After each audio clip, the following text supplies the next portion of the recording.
Es esmu Līna, es esmu no Vietnama un pašlaik esmu skolniece no 6. vidusskolā. Mana ģimene atbraukusi uz Latviju, tāpēc, ka viņiem gribēt mainīt dzīvē un vienkārši varbūt padodas viņiem bērniem labāk nākotnē.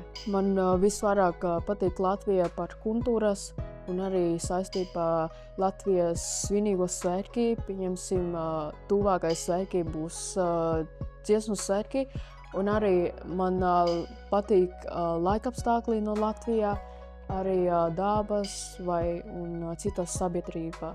No sākumā tad ļoti grūti, lai iedzīvotu uz Latviju, tāpēc, ka mēs bijām atšķirīgas no cilvēka un arī no kultūras, no valodas, un viss jābūt no sākuma, no nulle, tas sākuma.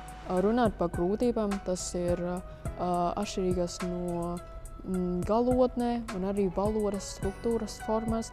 Un īpaši mana vecākiem tas ļoti grūti, lai padodas apgūt valsts valodas, jo priekš viņiem tas ļoti grūti, lai izrunāt un arī kaut kā lasīt vienkārši vārdu, bet priekš mums tad galu galā un tas mēs visi padodas. Es sapratu par Latvijas vēsturiskie un Latvijas kultūras. Es arī atklāju kaut kādi interesanti fakti par Latviju. Es arī sapratu un ieguvu vairāk un zinām, kā Latvija saglabājusies no savu kultūras. Lielākais atšķirības no mana valstī pret Latviju ir valodas arī un arī dabas, arī laikapstākļi.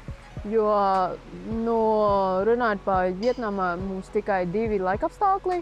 Tas ir karsts un lietus, bet Latvijā vispār ir 4 laikapstākļi, un tas ļoti forši.